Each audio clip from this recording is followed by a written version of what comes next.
Bonjour, aujourd'hui nous allons à la rencontre de Céline Dalléry, qui est fasciathérapeute. Bonjour Céline, Bonjour Marion. est-ce que tu peux te présenter?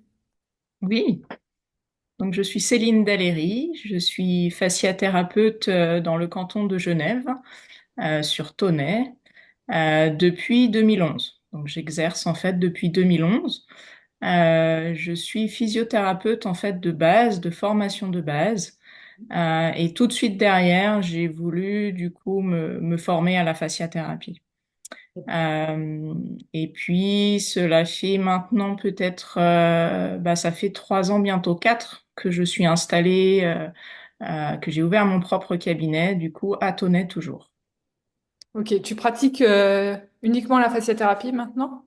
Oui, maintenant, je pratique uniquement la fasciathérapie, du coup, reconnue sur, au niveau RME et ASCA, donc au niveau des bureaux d'enregistrement. Euh, et voilà, et du coup, je suis aussi dans la lancée de me préparer pour le diplôme fédéral en tant que thérapeute complémentaire. Magnifique. Est-ce Oui. que tu peux nous dire rapidement ce qui t'a amené à la fasciathérapie au début? Pourquoi tu dis que tu t'es formé très rapidement après la physio?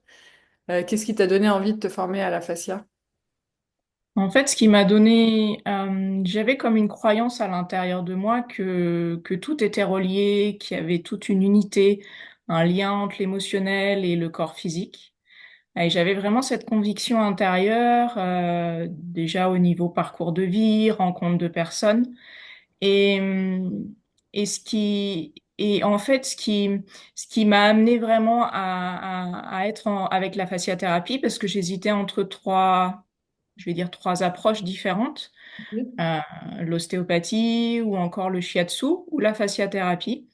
Et puis voilà, en mêlant en fait ce qui pourrait m'apporter le plus, ça a été vers la fasciathérapie. Et quand j'ai fait une séance pour moi pour un souci de hanche, j'ai été vraiment, comment dire, comblée par cette approche, parce que ça procurait en moi. Et je me suis dit, c'est ça que je veux donner à mes clients, à mes patients. Ok, donc c'est vraiment en fait le ressenti que tu as eu en toi qui t'a donné Ouais. envie de te former à cette approche. Mm. Ce toucher qui a permis de me reconnecter à une zone de moi qui avait été blessée, Mhm. qui avait été traumatisée, et du coup voilà, ça a dégagé à la fois une sensation, un sentiment d'unité en moi, et je me suis dit par là que je veux aller. Mhm. Magnifique. Alors dis-moi, quel est le sujet d'aujourd'hui? De quoi tu as envie de nous parler? Alors moi, ce que j'ai envie de parler, c'est un sujet qui me tient à cœur, c'est justement l'aspect de la transformation, l'aspect du changement. Euh, Qu'est-ce qui pourrait amener quelqu'un à faire une séance de fasciathérapie, justement pour développer en fait cette force à l'intérieur de chacun, cette force du vivant, pour amener justement un changement de comportement, un changement euh, de conscience, de prise de conscience Mhm. pour pouvoir changer, Tu parles de ressources internes finalement, de de développer la ressources ressource internes, tout interne. à fait, tout à fait. Ouais. Ok, t'as des exemples à nous donner? Concrets. J'ai un exemple qui m'a beaucoup touchée lorsque j'étais en début de carrière. Donc, je venais tout juste d'avoir mon diplôme. Elle était enceinte de peut-être 8 mois et demi, presque 9 mois. En fait, voilà, elle était vraiment à bout touchant de l'accouchement. Et le bébé se présentait en siège. Il n'était pas du tout retourné, donc la césarienne était même prévue. Et sa demande, en fait, était voilà, de détendre ses tensions dans le haut du corps. Et en écoutant sa demande interne au niveau de son corps, le traitement m'a amené, en fait, à libérer toute une partie de son ventre, voilà, à libérer tout un espace qui était restreint, qui demandait à être potentialisé. Et voilà, le soin s'est fait et quelques jours plus tard, elle m'a renvoyé un message en me disant, bah, j'ai consulté l'obstétricien et en fait, il m'a demandé ce que j'avais fait parce que le bébé s'était retourné. Waouh. Alors que, en fait, voilà, c'est d'après l'obstétricien, à cette période-là, c'était plus possible. Et le fait de rendre du mouvement, le fait de rendre de l'espace, du volume dans certaines zones, le bébé a pu se retourner. Cette expérience pour moi était vraiment un, un déclencheur. Il y a vraiment quelque chose qui m'a touchée de l'ordre de bah, ce que je fais, c'est pas anodin. Et là, un petit être, quelque part, a pris ce possible pour, du coup, changer quelque chose. Ah, ok, super. C'est incroyable hein, quand même, hein. Ouais. Ok. Est-ce que tu auras un autre exemple? Tu parles de transformation dans la vision euh, qu'on peut avoir dans la vie, c'est ça? Ce que j'ai compris, ce que tu Oui, disais. ou Est-ce- ou par exemple, du coup, une prise de conscience dans une problématique ou justement le pourquoi la personne vient consulter. J'ai une jeune qui venait pour des douleurs voilà, au périoste, au niveau de l'enveloppe de l'os du tibia, suite à du sport répétitif. Hmm. Et Et quand je travaillais cette zone au niveau du tibia, moi, je ressentais comme une sensation, en fait, de dureté, presque comme de goût métallique, en fait. Et je ressentais comme un choc, comme si elle s'était pris un choc. Donc, voilà, je lui amène à, est-ce que, voilà, ça te parle? Est-ce que tu es tombé? Est-ce que tu as reçu un choc? Et là, la personne me dit, non, non, ça me dit rien, non. Bon, ok, moi, je continue dans mes perceptions, je libère la zone.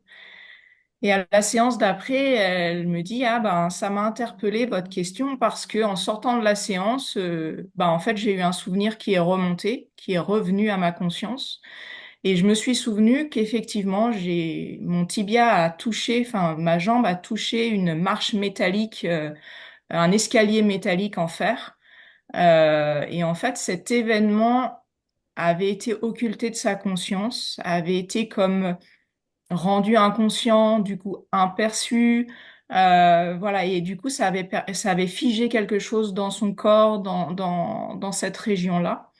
Et en relançant une mobilité, en relançant en fait bah justement ce côté du vivant dans ses tissus, ça a permis de transformer ça. Et elle a du coup elle s'est remémorisé cet événement et Accident. ça a permis du coup sur différents plans de libérer. Ok, donc en fait, ce que tu dis, c'est que le fait de remettre du mouvement dans une zone qui a été traumatisée va réveiller le souvenir de ce traumatisme. En tout cas, ça le ramène à une conscience Sens. et ça permet justement voilà, comment dire, de se rappeler, mais dans de la douceur, dans de la légèreté. Euh, Ok, voilà, ça permet de reconscientiser. ok. Tout à l'heure, tu disais que ça pouvait amener à une prise de conscience. Je pensais aussi au niveau de la vie quotidienne, de la vie, de la façon de voir la vie. Est-ce que là, tu auras un exemple sur le fait de remettre du mouvement dans le corps et que la personne change de point de vue finalement sur sa vie, sur ce qu'elle a envie de faire ou d'être? Mm. Euh, ouais, enfin, c'était une personne qui était dans une difficulté de comment se positionner vis-à-vis de l'entourage. Euh, tout ce qu'elle avait l'impression d'entreprendre quelque part était allait amener un conflit ou allait amener quelque chose qui lui convenait pas, elle ressentait qu'il y avait quelque chose de non juste, mais elle savait pas en fait, elle restait en boucle dans ce sentiment-là. Et lors d'une séance, en fait, en mobilisant même au niveau voilà de du corps, enfin, ça a remis du mouvement à l'intérieur d'elle, ça a remis quelque chose en mobilité, il y a eu du vivant qui s'est remis dedans. Et là, spontanément, voilà, elle a ouvert les yeux et elle m'a dit, mais je sais comment je peux fonctionner, comment je peux agencer avec cette histoire. Euh, et en me partageant, en fait, dans l'histoire, à la fois, elle se respectait dans le positionnement et à la fois, elle respectait l'autre. Hmm. Et ça l'a beaucoup touché. Voilà, ça lui a montré aussi que qu'il n'y avait pas quelque chose de fixe, mais que ça pouvait bouger. et que même dans un comportement, dans une action, ça pouvait justement oui, se mettre en mouvement, en vivant, en respectant à la fois soi-même et à la fois l'autre. Ouais, c'est ça qui est important. C'est d'apprendre à se respecter soi, mais en gardant le respect de l'autre. Mm. C'est super chouette que, en remettant un mouvement dans le corps, on arrive à ce changement de relationnel, ce changement d'attitude. Ouais. Voilà. Et c'est une relation qui change à la fois en soi-même, ça change la relation à soi-même, mais et en changeant ça, ça change la relation à l'autre. Mm. Top. T'as Mm. encore quelque chose à nous partager ou bien nous allons vers la conclusion? Non, que, euh, ouais, pour moi, c'est vraiment une part qui est en chacun. C'est cette force, en fait, de vivant, cette force de transformation est vraiment présente en chacun. Et elle demande qu'à être potentialisée, qu'à être vécue de l'intérieur et de l'extérieur. Éveillé. Éveillée. Mm. Bon, ah, c'est le mot de la fin alors. C'est Euh, le mot de la fin. super, super intéressant. Bon, ben, je te remercie, Céline. Merci beaucoup, Marion. À bientôt. À bientôt.